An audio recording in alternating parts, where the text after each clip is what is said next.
Hello traders and welcome to our market update. It's still Naupan here, founder of Master of Markets Elite Trades Conference and the Traders Open Day. So here we are on the market on the 28th of Feb 2020. I just came back from the London Traders Show. It was really good to meet fellow traders over there. And just based on what we spoke with them, I think today's topic it's going to be on the three trader weaknesses that I have observed and that we continuously observe over the 20,000 people that we have coached and mentored all over the world. Now, so that one topic today that I'm going to cover about is the three trader weaknesses that I continuously observe not only in the London Trader Show today, but over all the people that we talk to. So, the first thing first that I've observed, the number one weakness is that traders have a very big weakness in quantification of their strategies. Okay, and the main thing they really come short in their quantification of their strategies is mainly the highs and lows of price movement, especially if you're a swing trader or if you are a momentum based trader.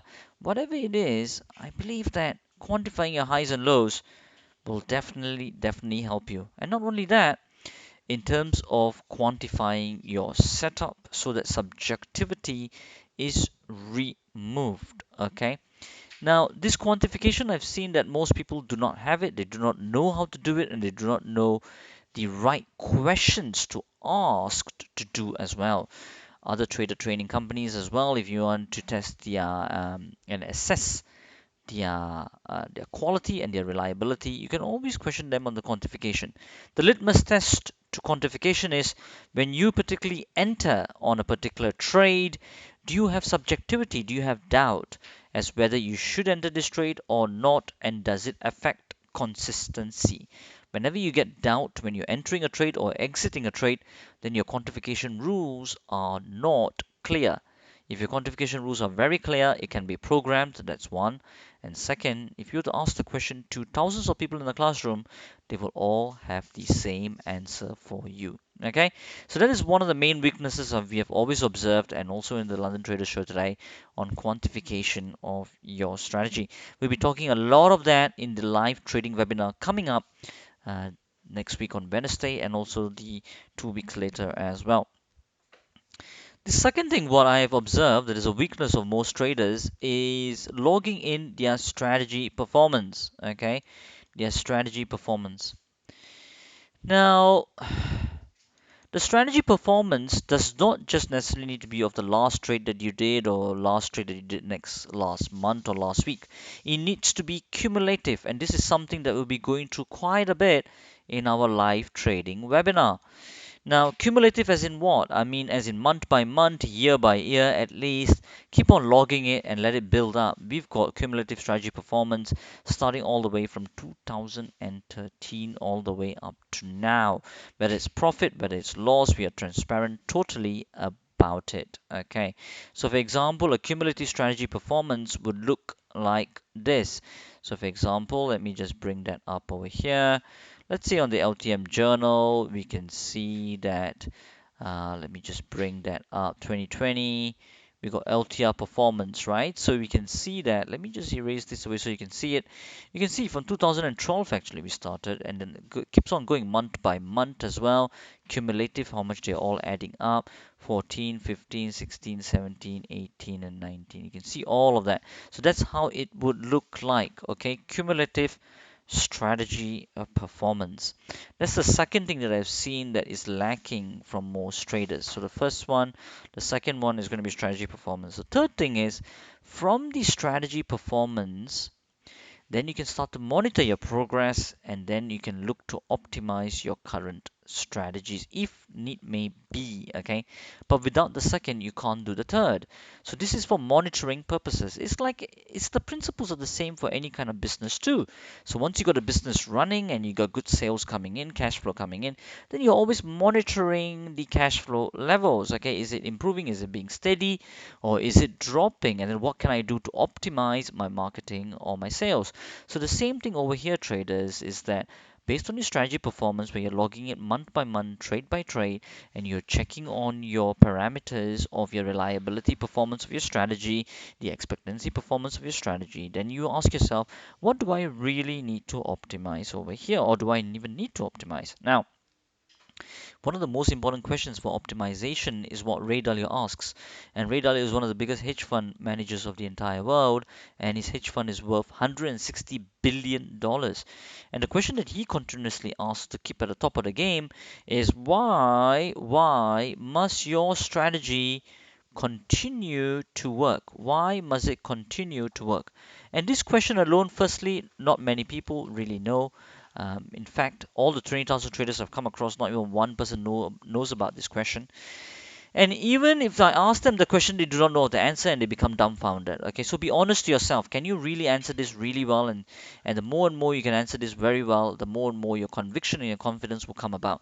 Most trader training companies that you go to and assess the reliability of them, assess the strength of them, they won't even be able to tell you about this question. Okay, so we have professionals over here, so we know what we are doing.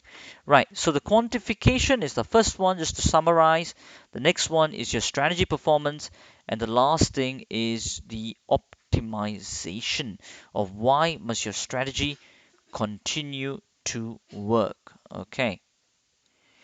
Okay, now that we've covered this topic, now I will move on to looking at the market for today. Let me look at all the markets. We start off with the currencies. Dollar Swiss. I just want to talk about open equity, and that is another weakness, big weakness, especially in quantification of your strategies that people don't really understand. I'm talking about a top to bottom move over here. Okay, and what we are looking at is open equity is a bit exhausted here. We can look at some turning point coming into the market, but let's wait for some reversal points over here. Now, one thing I can tell you is if I look at this indicator here that we have designed by our elite members, which is really good by Jens, I can see that 88 is our 380R level. So that has moved past it very well. 55% of market moves will revert after 380R. However, this is going strong. The dollar is weakening over here. So still a bit more downside over here. If you got a dollar yen here, very, very large downward move over here. We can see that the confirmation of this top happened here. We are looking into this in our research factors in terms of riding open equity towards the downside once we get a confirmation of a top. Okay, this is something new that we'll be starting to introduce in one of our addition of our 14 strategies to capture different market moves of different seasonalities. However, the open equity is diminishing over here, so we'll look for reversal points. This is a distribution bar. We will look at certain points when we will start to see if that will start to turn. Over here, still more downside to the bottom. Open equity is a large open equity still left over here in this move. As it done is 380R, 3% of 300% is 207 pips. This is 283. It has passed through its 380R level. However, looking at the number of days and number of times got there, it's a good, efficient move. I believe there is still more movement there.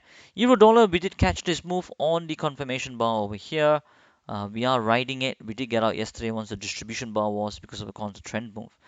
Will I be looking at jumping on this bar? Of course not. Open equity, there's a little bit left. Probability is very low. It could turn. Over here, yes, if you can see, this is true. Large move over here from a top to bottom move. Then you can see that the open equity has diminished. Okay, it's very low open equity left. I will be looking at points to short to actually go long, pardon me, to go long on this particular market. Is this a PSWB at the moment? Let me just check. Yes, it's 0.60, so this might very well be a money bar setup for our traders. So we'll look into that going into the week ahead. Euro yen traders, it's a big distribution bar over here. Open equity 1, 2, 3, 4, 5, 6, 7 days. Uh, Always know your open equity data very, very well. 228 is what I got. Aha, so it reached the 380 level today. 3, 4, 5, 6, 7, 7. It's still as part of a good runner. I believe this is probably a bit more move to the downside. Bitcoin, you can see that open equity data, price action. When you're trading a price action, it can be applied to any market, doesn't matter. Cryptocurrency, FTSEs, anything. Open equity on this, there is a little bit of stalling. I believe this probably to turn around. FTSE, open equity has diminished to the bottom. I will see if there are any reversal turning points over here to come in the market to take on to the long side for that move. Remember over here, very high efficient move on oil. It's gone to new lows of $45. Right, okay, over here I wouldn't look to take any reversal moves because of the strength of its move of ER equal to 1. Now over here in terms of the gold has dropped quite a bit to $1,500. It's a bit of a move down. Highly probably it will confirm today. Open equity is still a lot left to the downside, so I'll still see a bit more movement to the downside for the week ahead. Dow Jones, Dow Jones, you can see over here. One thing you can observe, traders, is that look at the move over here, right? It's all been seller bars all the way. Momentum is very strong, very efficient move, and that's what we call a ER equal to 1. If you want to study about efficiency ratio, look into Perry Kaufman's book on that. Okay, right. So I won't be taking any reversal points on the Dow Jones as of now. Now, firstly, I do get a lot of questions on the Dow Jones, on the S&P, and all the other indices, whether people should be buying into this move as of now. Do remember, as of now, according to this time frame over here, this was the last swing low. Now, do remember that in the topic that I taught you, I told you quantification is very important. That's why the lows and the highs are very important for us to see whether there is price strength in a continuation move towards strengthening the current trend, or is there been a structural failure? You can start to see that there has been a structural failure for the last level of 28,000, and then it just seeped all the way through with strong momentum to the downside. At the moment, the trend is down, so highly probably I would not be looking to buy into this move for keeping for a long run. Okay, I'll wait for this downtrend move to show some weakness before we can consider to buy. As of now, not, definitely not. Okay, in terms of weekly, let's take a look. Did it take out the last low as well? Yes. This is the most important point of quantification, number one, and that's where most traders are weak in. Okay, I can see without any doubt why those levels are broken and why it's a strong downtrend. Look at a weekly, how much it's done as well. This probably is being carried on by a monthly level as well. Let's see if the monthly level has been taken out as well. This is another level that you can take a look at for downtrend to carry on onto the monthly time frame too, and that is 21,450. Okay, so if you're taking short for the long term, you can take it down to 21,450 with your trade management in place and your risk in place too. All right. Okay, I guess that's pretty much that from me in terms of the market analysis. Now we move on to our performance for this week so far. Based on the 14 strategies that we have, one thing that we are lacking in our strategies is running open equity. Okay, we do have smart money, but sometimes smart money doesn't flag up, especially in reversal moves. Okay, for example, when you had a big move on a dollar yen, we had a reversal counter trend move coming into downtrend, so it's a trend defining breakout. We do not have any strategies to capture that as of yet, but we will be implementing it very soon. This is what I meant by strategy performance and monitoring a strategy performance for optimization to capture any market seasonalities and movements. That's why you need many strategies in your arsenal to compensate for the other strategies which are not capturing the moves of the markets in different seasons. Good. Now we move on to our performance. Our performance for this week, if you take a look, In terms of the live trading room, it's flat. We didn't take any trades at all. Elite room, we did take a few trades. And in terms of our IB, our insider about our prime profit, we had a very small loss of minus 0.40%. We really made it tight. That's why keep your losses very, very small. And in terms of the OE runner system, we had actually a minus 1%. But you can see it really can recover the losses really fast, as of the one before that was 1.53, and this one was a very small loss of minus 1%. Still up, that strategy is still up. Okay. Right, so that's what we got as of now. So overall for this week, we ended up with minus 1.40%. Just a very small loss, which we can cover up very soon with all our strategies, which just got very high reward to risk ratio. Okay, right. I guess that's pretty much that on the market update, our topic for the week, and also our trade performance. Okay, and those of you who want to learn much, much more, I know some of you beginners out there, this might be a bit too much information, but really do digest it, really do revisit it. It will help you also on your journey to build your confidence on who you want your mentors to be to make you become true professional traders, trading with conviction. Okay, I look forward to seeing most of you at the next live trading webinar, where we'll be trading and teaching you quality information like this, price action, and then taking you to the markets live and applying that knowledge, and then for you to practice that knowledge as well. We really look forward to serving you on the live trading webinar. Until then, as we always say, till next time, stay disciplined, follow your trading plan, and keep trading like a master.